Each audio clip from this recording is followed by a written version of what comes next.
Hi hello friends, ಎಲ್ರಿಗೂ ನಮಸ್ಕಾರ. ಎಲ್ಲರೂ ಹೇಗಿದ್ದೀರಾ? ಎಲ್ಲರೂ ಚೆನ್ನಾಗಿದ್ದೀರಾ ಅಂತ ಅಂದ್ಕೊಂಡಿದ್ದೀನಿ. ನಾನು ಕೂಡ ತುಂಬಾ ಚೆನ್ನಾಗಿದ್ದೀನಿ.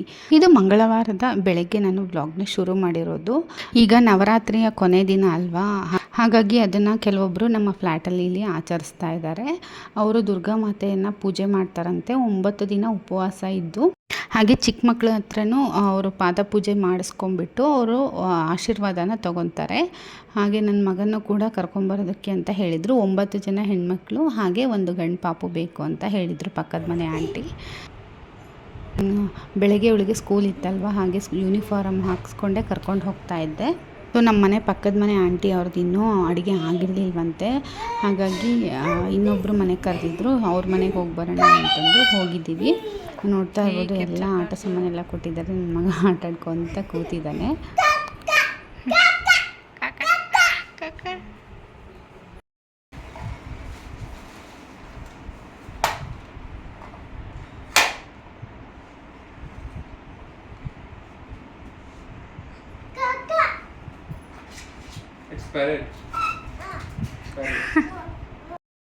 ನಮ್ಮ ಅಪಾರ್ಟ್ಮೆಂಟಲ್ಲಿರೋ ಎಲ್ಲ ಮಕ್ಳಿಗೂ ಕೂಡ ಕರೆದಿದ್ರು. ಒಬ್ಬೊಬ್ಬರೇ ಬಂದು ಹೋಗಿದ್ದಾರೆ. ನೋಡ್ತಾ ಇರ್ಬೋದು, ಅವಳಿಗೆ ಗಿಫ್ಟ್ ಕೊಟ್ಟು ಕಾಲಿಗೆ ಎಲ್ಲರೂ ಕೂಡ ನಮಸ್ಕಾರ ಮಾಡ್ತಾ ಇದ್ದಾರೆ. ಮನೆಯವರೆಲ್ಲರೂ ಕೂಡ ನಮಸ್ಕಾರ ಮಾಡ್ತಾರೆ.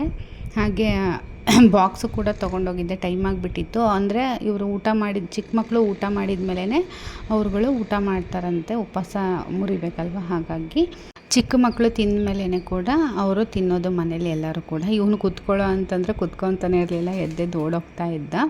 ಆಂಟಿ ಬಾ ಕೂತ್ಕೊ ಅಂತ ಕರೆದ್ರೂ ಕೂತ್ಕೊತಾ ಇರಲಿಲ್ಲ. ಹಾಗೆ ಅವ್ರ ಕಡೆ ನೈವೇದ್ಯಕ್ಕೆ ಅಂತ ಪೂರಿ, ಕಡಲೆಕಾಳು ಪಲ್ಯ ಮತ್ತು ರವಾ ಹಲ್ವಾ ಅಂತ ಮಾಡ್ತಾರೆ. ಅದನ್ನು ಮಕ್ಕಳೆಲ್ಲರಿಗೂ ಕೊಡ್ತಾರೆ. ಕೊಟ್ಬಿಟ್ಟು ಅವ್ರು ಊಟ ಮಾಡಿದ ಮೇಲೆ ಈ ರೀತಿ ಕಾಲು ಮುಗಿಸ್ಕೊಂಡು ಆಶೀರ್ವಾದ ತೊಗೊತಾರೆ ಮಕ್ಕಳ ಹತ್ರ. ಈ ರೀತಿ ಅವ್ರದ್ದೊಂದು ಸಂಪ್ರದಾಯ ಅಂತೆ. ನಾನು ಇದೇ ಫಸ್ಟ್ ನೋಡ್ತಾ ಇರೋದು. ಹಾಗೆ ನಾವು ಅಪಾರ್ಟ್ಮೆಂಟ್ ತೊಗೊಂಡಿದ್ದಕ್ಕೆ ಕೆಲವರೆಲ್ಲ ಕೇಳ್ತಾಯಿದ್ರು, ನೀವು ಯಾಕೆ ಅಪಾರ್ಟ್ಮೆಂಟ್ ತೊಗೊಂಡ್ರಿ, ಇಂಡಿಪೆಂಡೆಂಟ್ ಹೌಸೇ ತೊಗೋಬೋದಿತ್ತಲ್ವ ಅದೇ ದುಡ್ಡಲ್ಲಿ ಅಂತ ಹೇಳ್ತಾಯಿದ್ರು. ಇಂಡಿಪೆಂಡೆಂಟ್ ಹೌಸು ಸೈಟು ಮತ್ತು ಮನೆ ಕಟ್ಸೋದು ಎಲ್ಲ ತುಂಬಾ ಕಷ್ಟ ಆಗುತ್ತೆ. ನಾವು ಕಟ್ಸಿರೋದು ತೊಗೋಬೇಕು ಅಂದರೂ 1.5 crore ಅಂತೂ ಬೇಕೇ ಬೇಕು. ಸದ್ಯಕ್ಕೆ ನಮಗೆ 50 lakhs 60 lakhsಲ್ಲೆಲ್ಲ ಮನೆ, ಅಷ್ಟು ದೊಡ್ಡ ಮನೆ ಸಿಗೋದು ಇಲ್ಲ. ಸೈಟೇ 50-60 ಲಕ್ಷ ಇರುತ್ತೆ. ಇನ್ನು ಮನೆ ಎಲ್ಲಿ ತೊಗೊಳೋದಕ್ಕಾಗುತ್ತೆ? ಸಾಧ್ಯನೇ ಇಲ್ಲ. ನಾವು ಫ್ಲ್ಯಾಟ್ ಬುಕ್ ಮಾಡ್ಕೊಂಬಂದಾಗ ಎಲ್ಲರೂ ಹಂಗೆ ಅಂದರು, ಯಾಕೆ ಫ್ಲ್ಯಾಟ್ ತೊಗೊಂಡ್ರಿ, ಫ್ಲ್ಯಾಟ್ ತೊಗೊಳೋ ದುಡ್ಡಲ್ಲೇ ನೀವು ಸೈಟ್ ತೊಗೋಬೋದಿತ್ತಲ್ಲ ಅಂತ ಹೇಳ್ತಾಯಿದ್ರು.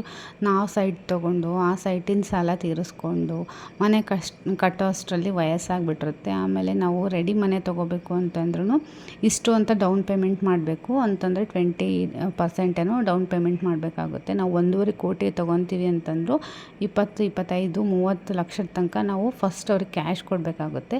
ಅಷ್ಟಂತೂ ದುಡ್ಡು ನಮ್ಮ ಹತ್ರ ಇರಲಿಲ್ಲ. ಸೊ ಹಾಗಾಗಿ ಎಲ್ಲದಕ್ಕೂ ಬೆಸ್ಟ್ ಅಂತಂದರೆ ಫ್ಲ್ಯಾಟೇ. ಅದು ಈ ಬೆಂಗಳೂರಲ್ಲಿ ನಾವೇ ದುಡ್ದು ನಾವೇ ಆಸ್ತಿ ಮಾಡ್ಕೊತೀವಿ ಅಂತಂದರೆ ತುಂಬಾ ಕಷ್ಟ. ಅದು ಇಂಡಿಪೆಂಡೆಂಟ್ ಹೌಸ್ ಮಾಡ್ಕೊಳ್ಳೋದು ತುಂಬ ಕಷ್ಟ.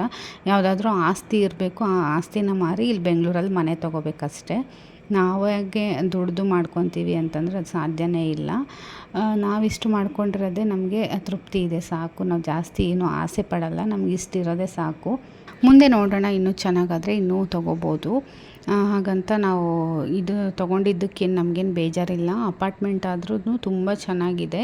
ನಮ್ಗೆ ಹೆಂಗೆ ಇಂಡಿಪೆಂಡೆಂಟ್ ಹೌಸ್ ಥರನೇ ನಮಗಂತೂ ಫೀಲ್ ಆಗುತ್ತೆ. ಯಾರ್ದು ಗಲಾಟೆ ಇಲ್ಲ, ಯಾವುದು ತೊಂದರೆ ಇಲ್ಲ. ಇಲ್ಲಿ ಮೇಯ್ನಾಗಿ ಸೆಕ್ಯೂರಿಟಿ ಇದೆ. ಹಾಗೆ ಈಗ ನಾವೇನಾದರೂ ಮಕ್ಕಳನ್ನ ಹೊರಗಡೆ ಬಿಟ್ಟರೆ ಈ ರೋಡ್ ಸೈಡ್ ಆಟ ಆಡ್ತಾ ಇದ್ದಾರೆ ಅನ್ನೋದು ಏನು ಫೀಲಿಂಗ್ ಇಲ್ಲ, ಭಯ ಇಲ್ಲ. ಮಕ್ಕಳು ಸೇಫಾಗಿ ಇಲ್ಲೇ ಒಳಗಡೆನೇ ಆಟ ಆಡ್ತಾ ಇರ್ತಾರೆ. ಎಲ್ಲ ಕಡೆಯೂ CC ಕ್ಯಾಮ್ರಾ ಇದೆ, ಮಕ್ಕಳೆಲ್ಲ ಹೋದ್ರೂ ಗೊತ್ತಾಗುತ್ತೆ. ಹಾಗಾಗಿ ನಾವು ಯಾವುದಕ್ಕೂ ಕೂಡ ನಮಗೆ ಇಲ್ಲಿ ಏನೂ ಕಮ್ಮಿ ಅಂತ ಅನ್ನಿಸ್ತಾ ಇಲ್ಲ. ನಮಗೆ ಸೇಮ್ ಇಂಡಿಪೆಂಡೆಂಟ್ ಫೀಲೇ ಇದೆ. ಯಾವುದು ಕೂಡ ಒಂದು ಡೋರ್ ಎದುರುಗಡೆ ಇನ್ನೊಂದು ಡೋರ್ ಬಂದಿಲ್ಲ. ಹಾಗೆ ಒಂದು ಗೋಡೆಗೆ ಅಟ್ಯಾಚ್ ಆಗಿ ಇನ್ನೊಂದು ಗೋಡೆನೂ ಕೂಡ ಕಟ್ಟಿಲ್ಲ.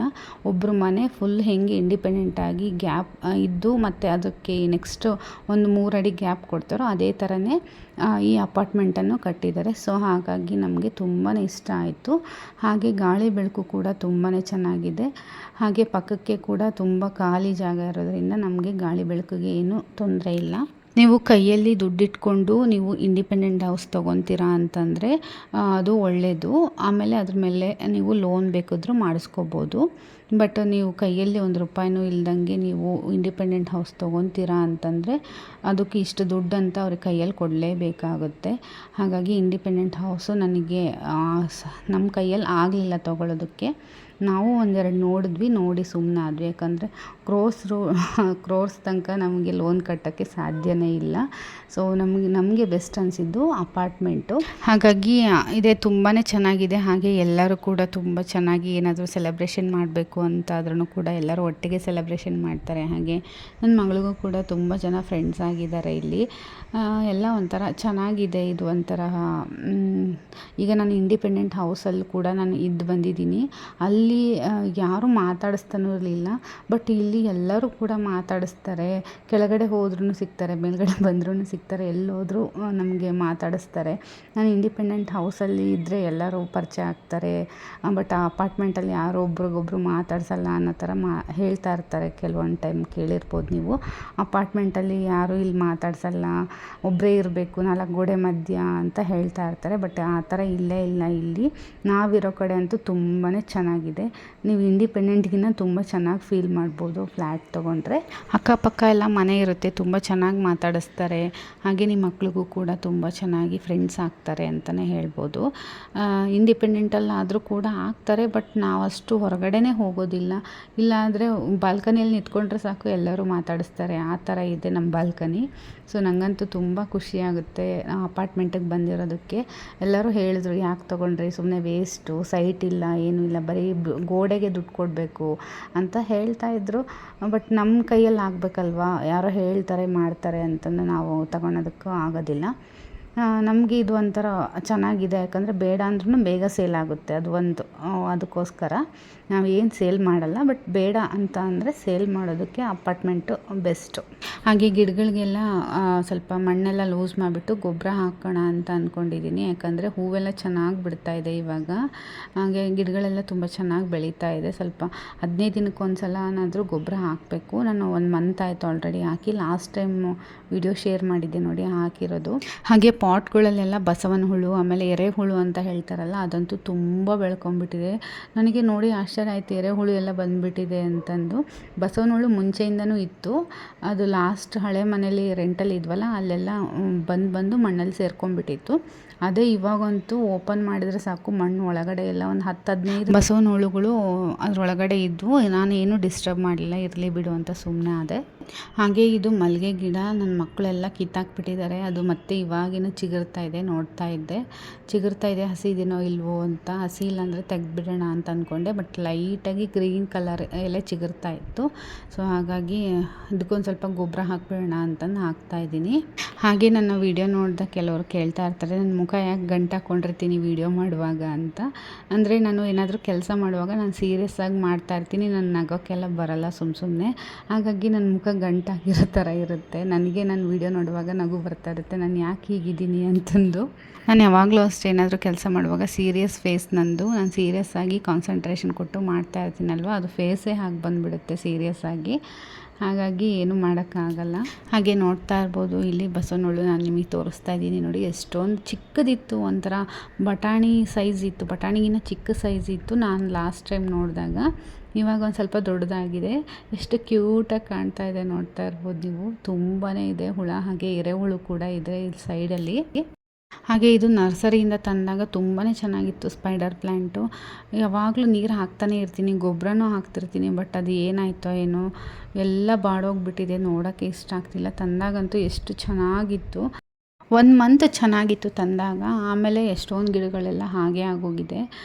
1-2-3 ಗಿಡಗಳೆಲ್ಲ ಒಂಥರ ಬತ್ತೋಗ್ಬಿಟ್ಟು ಹಾಳಾಗಿಬಿಡ್ತು. ಅದೇನು ರೀಸನ್ ಅಂತಲೇ ಗೊತ್ತಿಲ್ಲ. ನರ್ಸರಿಯಲ್ಲಿ ಇದ್ದಾಗ ತುಂಬಾ ಚೆನ್ನಾಗಿರ್ತವೆ ಗಿಡ. ಬಟ್ ಮನೆಗೆ ತಂದಮೇಲೆ ಸ್ವಲ್ಪ ದಿನ ಆದಮೇಲೆ ಆ ರೀತಿ ಹಾಳಾಗಿಬಿಡ್ತವೆ. ಇದು ಲೆಮನ್ ಬೀಜ ಹಾಕಿದ್ದೆ. ಸೊ ಅದನ್ನು ಕೂಡ 1-2 ಸಸಿ ಬಂದಿದೆ. ನೋಡೋಣ ಅಂತ ಮನೇಲೇ ಒಂದಷ್ಟು ಗಿಡಗಳನ್ನೆಲ್ಲ, ತರಕಾರಿ ಗಿಡಗಳನ್ನ ಹಾಕೋಣ ಅಂತ ಅಂದ್ಕೊಂಡಿದ್ದೀನಿ. ಹಾಗಾಗಿ ಲೆಮನ್ ಗಿಡ ಹಾಕ್ಕೊಂಡಿದ್ದೀನಿ. ಹಾಗೆ ಕರಿಬೇವಿನ ಗಿಡನೂ ಬೆಳೆಸಬೇಕು ಅಂತ ಅಂದ್ಕೊಂಡಿದ್ದೀನಿ. ನಮ್ಮ ಮನೆ ಪಕ್ಕದ ಮನೆ ಆಂಟಿ ಕರಿಬೇವಿನ ಗಿಡ ಇದೆ, ತುಂಬಾ ಚೆನ್ನಾಗಿ ದೊಡ್ಡದಾಗಿ ಬೆಳೆದಿದೆ. ಹಾಗೆ ಅದರಲ್ಲಿ ಬೀಜ ಕೂಡ ಬಂದಿದೆ, ಬೀಜ ಕೊಡ್ತೀನಿ ಅಂತ ಹೇಳಿದ್ದಾರೆ ಆಂಟಿ. ತುಂಬ ಚೆನ್ನಾಗಿ ಗಿಡಗಳೆಲ್ಲ ಬೆಳೆಸಿದ್ದಾರೆ. ನನಗಂತೂ ಖುಷಿಯಾಗುತ್ತೆ ಅವ್ರ ಮನೆಗೆ ಹೋದರೆ. ಅವ್ರ ಮನೆಗೆ ಹೋದಾಗೆಲ್ಲ ಒಂದೊಂದು ಗಿಡದ ಬೀಜ ಅಥವಾ ಏನಾದರೂ ಹೂವು ಏನಾರು ಕೊಟ್ಟು ಕಳಿಸ್ತಾನೆ ಇರ್ತಾರೆ. ಇದು ನೋಡ್ತಾ ಇರ್ಬೋದು ಸೇಮ್ ಹಾಗೆ ಆಗಿಬಿಟ್ಟಿದೆ, ಎಲ್ಲ ಒಣಗೋಗ್ಬಿಟ್ಟಿದೆ. ಡೈಲಿ 2 ದಿನಕ್ಕೊಂದು ಸತಿ ಆದರೂ ನೀರು ಹಾಕ್ತೀನಿ. ಡೈಲಿ ಹಾಕೋಕ್ಕಾಗದೇ ಇದ್ದರೂ ಅಂದರೆ ಕೆಳಗಡೆ ಅಲ್ಲಿ ನೀರು ಸ್ಟಾಕ್ ಆಗಿರುತ್ತೆ ನಾವು ಹಾಕಿರೋದು, ಹಾಗಾಗಿ 2 ಡೇಸ್ ಒನ್ಸ್ ನೀರು ಹಾಕ್ತೀನಿ. ಬೇರೆಲ್ಲ ಕೆಳಗಡೆಯಿಂದ ನೀರನ್ನು ಎಳ್ಕೊಳ್ಳುತ್ತೆ. ಆದ್ರೂ ಕೂಡ ಅದು ಈ ರೀತಿ ಆಗಿಬಿಟ್ಟಿದೆ. ಸೊ ಗೊಬ್ಬರ ಹಾಕಿ ನೋಡೋಣ ಅಂತ ಹಾಕ್ತಾಯಿದ್ದೀನಿ. ಹಾಗೆ ನಮ್ಮ ಮನೆಯವರು ಬೆಲ್ಲದ ಹಣ್ಣು ತಂದಿದ್ದರು. ಹಾಗೆ ಒಂದು 3-4 ಡೇಸ್ ಆಯಿತು ತಂದಿಟ್ಟು. ಸ್ವಲ್ಪ ಹಣ್ಣಾಗಲಿ ಮತ್ತು ಸುಮ್ಮನೆ ಒಡೆದ್ರೆ ಹಣ್ಣಾಗಿರುತ್ತೋ ಇಲ್ವೋ ಅಂತ ಹಾಗೆ ಇಟ್ಟಿದ್ದೆ.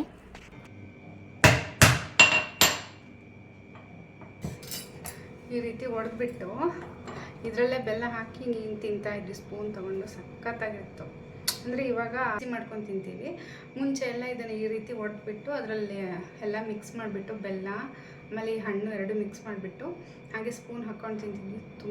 ತುಂಬಾ ಚೆನ್ನಾಗಿರೋದು. ಬಾಯಲ್ಲಿ ನೀರು ಬರ್ತಾಯಿದೆ ಇವಾಗ. ಆಮೇಲೆ ಇದನ್ನು ಈ ರೀತಿ ಸ್ಪೂನಲ್ಲಿ ತಕ್ಕೋಬೇಕು. ಇದ್ರದ್ದನ್ನು ಇದು ಹಾಕ್ಕೊಂಡು ಈ ರೀತಿ ಮಿಕ್ಸ್ ಮಾಡ್ಕೊಂಡಿದ್ರಲ್ಲಿ ಬೆಲ್ಲ ಹಾಕ್ಕೊಂಡು ಇದರಲ್ಲೇ ಬೌಲ್ ಥರ ತಿಂತಾಯಿದ್ವಿ ಅವಾಗ ಚಿಕ್ಕವರಿದ್ದಾಗ. ತುಂಬಾ ಟೇಸ್ಟಿಯಾಗಿರ್ತಿತ್ತು. ನನ್ನ ಮಕ್ಕಳಿಗೆ ಇದಂದರೆ ಏನು ಅಂತಲೇ ಗೊತ್ತಿಲ್ಲ. ಬಟ್ ನಾವು ಚಿಕ್ಕವರಿದ್ದಾಗೆಲ್ಲ ಬೆಲ್ಲದ ಹಣ್ಣಿನ ಮರನೇ ಹೊಡ್ಕೊಂಡು ಹೋಗ್ತಾಯಿದ್ವಿ. ಹಳ್ಳಿಗಳಲ್ಲೆಲ್ಲ ಹೋದರೆ ಬೆಲ್ಲದ ಹಣ್ಣಿನ ಮರ ಎಲ್ಲಿದೆ ಅಂತ ಹೋಗಿ ಹುಡ್ಕೊಂಬಂದು ಕಿತ್ಕೊಂಡು ತಿಂತಿದ್ವಿ. ಬಟ್ ಇವಾಗೆಲ್ಲ ಮಕ್ಕಳಿಗೆ ನಮ್ಮ ಥರ ಲೈಫ್ ಸಿಗಲ್ಲ. ಏನಿದ್ರು ಅಂಗಡಿಗೆ ಹೋಗಬೇಕು, ತರಬೇಕು, ತಿನ್ನಬೇಕು. ಮರ ಎಲ್ಲ ನೋಡೋದಕ್ಕಂತೂ ಸಿಗೋದೇ ಇಲ್ಲ. ನಾವು ಇದ್ದಿದ್ದ ಲೈಫೇ ಒಂಥರ, ನಮ್ಮ ಲೈಫೇ ಒಂಥರ. ಬಟ್ ಈಗಿನ ಮಕ್ಕಳು ಮನೆ ಬಿಟ್ಟರೆ ಮೊಬೈಲು, TV, ಸ್ಕೂಲು ಅಷ್ಟೇ ಬಿಟ್ಟರೆ ಏನೂ ಗೊತ್ತಿಲ್ಲ. ಪ್ರಾಣಿ ಪಕ್ಷಿಗಳಂತೂ ಗೊತ್ತೇ ಇಲ್ಲ. ಮರಗಿಡಗಳು ಎಲ್ಲಿಂದ ಗೊತ್ತಿರುತ್ತೆ ಮಕ್ಕಳಿಗೆ ಅಲ್ವಾ?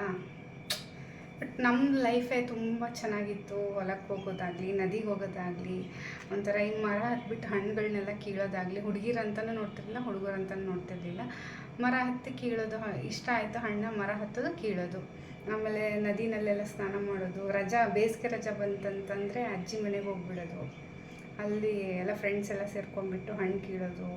ಈ ರೀತಿ ಮಾವಿನಕಾಯಿ ಸೀಸನ್ ಇವಾಗೆಲ್ಲ ಬೇಸಿಗೆಲೆಲ್ಲ ಮಾವಿನ ಹಣ್ಣಿನ ಸೀಸನು. ಎಲ್ಲರ ಮನೇಲಿ ಹೋದ್ರೂ ಮಾವಿನ ಹಣ್ಣು ಸಿಗೋದು. ಮಿಕ್ಸಿ ಜಾರ್ಗೆ ಹಣ್ಣನ್ನೆಲ್ಲ ಹಾಕ್ತಾಯಿದ್ದೀನಿ ನೋಡ್ತಾರೆ. ಈ ರೀತಿ ತೆಗೆದು ಹಾಕಬೇಕು. ಬೆಲ್ಲನ ಈ ರೀತಿ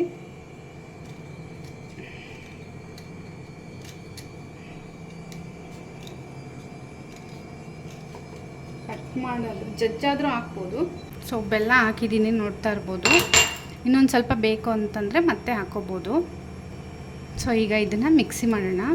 ಜಾಸ್ತಿ ನುಣ್ಣಗೆ ಮಾಡಬಾರ್ದು, ಸ್ವಲ್ಪ ತರಿಯಾಗಿದ್ದರೆ ಚೆನ್ನಾಗಿರುತ್ತೆ. ನೀವು ಮಿಕ್ಸಿ ಮಾಡೋದಕ್ಕೆ ಇಷ್ಟ ಇಲ್ಲ ಅಂತಂದರೆ ಹಾಗೇನೂ ತಿನ್ಬೋದು. ಬಟ್ ಬೀಜ ಜಾಸ್ತಿ ಅನಿಸುತ್ತೆ. ಸ್ವಲ್ಪ ಮಿಕ್ಸಿ ಮಾಡಿದ್ರೆ ಟೇಸ್ಟ್ ಇನ್ನೂ ಚೆನ್ನಾಗಿರುತ್ತೆ ಅಂತ.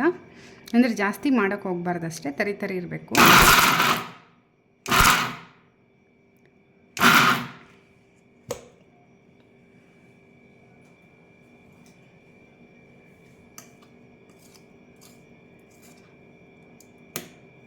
ನೋಡ್ತಾ ಇದ್ದೀರಲ್ವಾ, ಈ ಥರ ಇದೆ.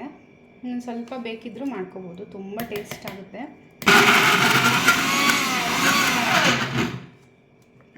ಸಾಕು ಅನಿಸುತ್ತೆ, ನೋಡ್ತಾ ಇರ್ಬೋದು.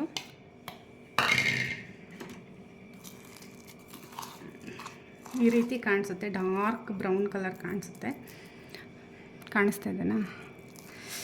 ಬಾಯಲ್ಲೆಲ್ಲ ನನಗಂತೂ ತುಂಬ ನೀರು ಬರ್ತಾಯಿದೆ. ಹಾಗೆ ಹಣ್ಣಿಂದು ಚಿಪ್ ಹೊಡೆದಿರ್ತೀವಲ್ಲ, ಆ ಚಿಪ್ನಲ್ಲೇ ನಾನು ಅದನ್ನು ಹಾಕ್ಕೊಂಡು ತಿಂತಾಯಿದ್ದೀನಿ. ಸೊ ಇವತ್ತಿನ ವಿಡಿಯೋ ನಿಮಗೆಲ್ಲ ಇಷ್ಟ ಆಗಿದೆ ಅಂತ ಅಂದ್ಕೊತೀನಿ. ಇಷ್ಟ ಆದರೆ ಲೈಕ್ ಮಾಡಿ, ಶೇರ್ ಮಾಡಿ, ನಮ್ಮ ಚಾನಲ್ನ ಸಬ್ಸ್ಕ್ರೈಬ್ ಮಾಡೋದನ್ನು ಮಾತ್ರ ಮರಿಬೇಡಿ. Thank you.